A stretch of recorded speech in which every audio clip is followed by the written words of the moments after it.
back to the channel, guys, the Budget Koi Keeper. I'm just going to do a quick little update video today. As you can see, we're back at my pond, so yeah, we're going to do a little video on flicking, flashing, how I can tell straight away by looking at the fish and why they're flicking and flashing, whether it's a parasite, and what I do to tackle them steps. So we're going to go through in this video. Again, as you all know by now, I am a hobbyist, I'm not a professional, so this is a video on how I tackle things like that. If you're new to the channel, hit the subscribe button, it really does help me, and ring the bell, share the video with other people that you think it might help. As you can see, new merch. We've got jumpers and things going on, so we're going to get on with this video. Quick little start to the video as well. Massive thank you, as we always do, to everyone that subscribes, watches and comments the videos. It helps me massively with the pond, helps me knowing that I'm helping other people with the pond, and just showing people that, you know, you don't need thousands of pounds, as we always say, to do the hobby. It's quite a good hobby. It's a really good hobby. So you don't need to throw thousands. If you want a pond, build a pond. I've shown you 2 or 3 already ways of how to build a pond. My own, the latest pond we've done, and I'll be showing you more as we go through.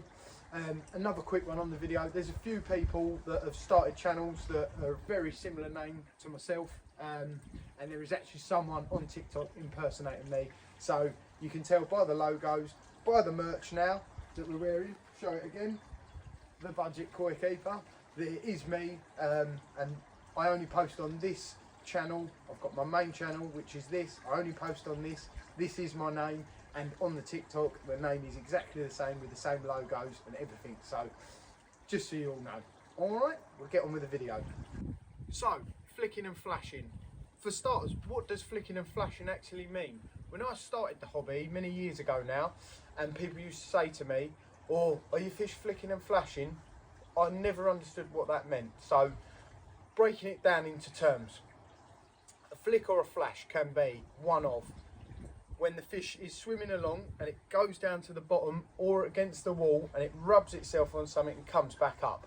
This is what people then tend to assume.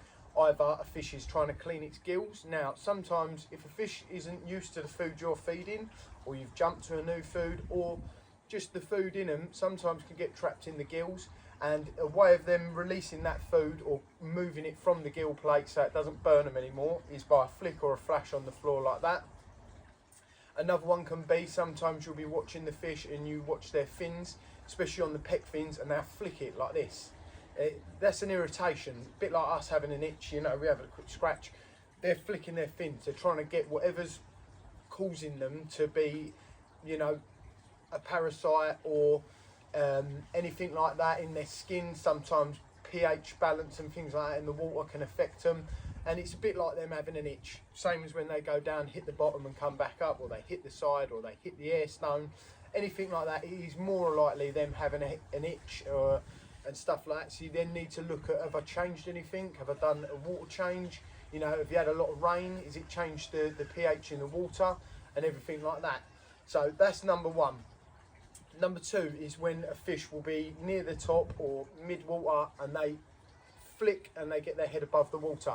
And that's another thing that I'd look into and think, why has that fish done that? Have I just fed them? If you've just fed them, it's not going to be completely out the blue for a fish to do that. Again, they can be clearing their gills through. If you look at normal big park lakes or fishing lakes of any stature, you know, I'm a fisherman myself, so when you see a fish crash out and pop out of the water and go back down, it can mean they're feeding on bait and they're getting food trapped in their gills or mud in their gills and things like that. So that's another reason that they can be flicking and flashing, crashing out and just nutting out the water a little bit with their heads, things like that. So straight away, don't always panic. That's the main thing I'll give anyone, is like, don't break down and panic and think, oh my God, what's going on? Have a quick think. Have you changed anything lately? Have you done a water change, like I said? Have you cleaned the filter out? Anything like that. My fish are very like it. If I'm being a bit lazy and I've not done my usual filter clean like I normally do, then that's something that normally happens. They'll start acting a little bit funny. Not so much the rubbing and the flashing down to the floor, but they'll have a little nut out and things, because the water's getting a bit sort of like what I call stale, and they don't like it. They're proper little madams in there sometimes, and they don't like it when I've not been keeping up to date and I'm being a bit lazy. So they're the first things I'd look into, is what's happening and why. So we go on to the second. Okay, so step number 2, definitely, if you can invest in one, I would buy yourself a microscope. Now these do not cost thousands of pounds, you know. I bought this one second hand off of Facebook. This goes right down to a 400 times zoom. So I've got 100, 300 and 400 times zoom. That's more than enough to combat anything you're going to look into, especially any parasite. I believe in my mind that I'm going to try and find in the pond is going to be like that, and I shall do a video on using that and how I get the fish out. My second point that is just as necessary as that to me is a koi bowl. Now they are big, they do take up space. You haven't got to get a blue one. There's a lot of videos that you can go out there and watch. If you watch Koi Pond Lifestyle, you'll see here that that he hasn't got a blue one. He's shown you what you can buy. He's even shown you that you can buy the stick-on measuring tape that sticks on the bottom. You know, so massive shout out to Koi Pond Lifestyle for showing you other little budget things that you can do with your ponds, because again, you haven't got to spend thousands. I bought this blue one second hand, and yeah, it's been a godsend to me really. If you've need to get a fish out, you can safely put it in here, you can have the right amount of water in it, and then you can do all your scrapes within this bowl, and so forth with the treatment. If you don't need to treat the whole pond and it's one fish that's got one particular problem, you can treat it in here. And that way you're not throwing hundreds of pounds at treatments, you know, to go into the full system. You can just treat it in a bowl. I know, like other people with salts and things like that, I've done a good video on salts as well before. You can treat it all inside this bowl. Massive edge having a bowl. I use it for all number of things, especially measuring size. It's hard. I wish now I'd bought a square one, or a rectangle should I say, but the round one does me fine. But yeah, if I ever bought one again, I'd definitely look at a rectangle one, a lot better for measuring and bigger fish as such. But yeah, definitely a massive edge if you can get a bowl, and then you can take all your scrapings and then you can go back to your microscope and you can go from there with it. So two massive things. And like I say, this cost me £80 from Facebook and the bowl cost me £40 from Facebook. So, you know, again, another budget bargains, because they're out there. You just got to spend a little bit of time finding them. If you don't want to rush off to a shop and spend big money, then you can find them, guys, because I'm showing you in all the videos things you can get, and it will make your life so much easier. This is big and it is bulky, but in the long run it saves me money, and it saves me time having to borrow one or go and get one from someone. And to be honest, if you do get one of the blue ones and you can find a second-hand one, they are so durable. I have stood on this, thrown this, kicked this, and it's took it all and it still holds water. So they are tip of the day. If you can get a blue one, get a thick blue one, because they are durable. So going on from all of that, my third bit of advice for you would be watch the fish, monitor the fish. Are they acting the same as all the other fish? Mine are a bit spooky now. I've just set a massive tripod up with a camera in front of them and they've all gone down that end. But watch the fish. Are they sitting down the bottom in the corner on their own? Are they got their fins clamped up and they really do not look happy? With lighter coloured fish like your whites and things, are they looking really veiny? As mad as that sounds, when fish have got problems or they're in distress and they're annoyed, they're peed off and they get in a corner, are they all veiny? They do it, especially on the lighter fish. You'll notice it. They can get little red veins all up them and they're just not happy. Now mine are a bit spooky at the moment, as I just said, because I've just set a massive camera up and I'm leaning over the pond talking really loud, when normally it's just me, and I feed them and I chill and I just watch them for what they are. So I've set all of this up so they're coming over to have a little investigate now, but they're a bit jumpy. But mainly I've found when you've got problems and they're all swimming around, they can be very skittish all the time. Even if you're looking out the window at them or you're just walking by, when you've got problems they can be distressed, and you watch them. You know your own fish, you know, no one's ever going to say to you, oh, this is a generic thing for fish. You know your own fish. If you think something's wrong, always monitor the fish, look at what's going on and go through the step process that I'm showing today. Again, like I always say, I am no expert, I'm a hobbyist. I've been doing it a long time now and I'm learning. I'm still learning to this day. I don't think anyone truly knows everything, and as time goes on I think I'm getting better. I hope I'm getting better, and I'm trying to pass things on to you guys. You know, there might be people watching this video that go, oh, what's he talking about?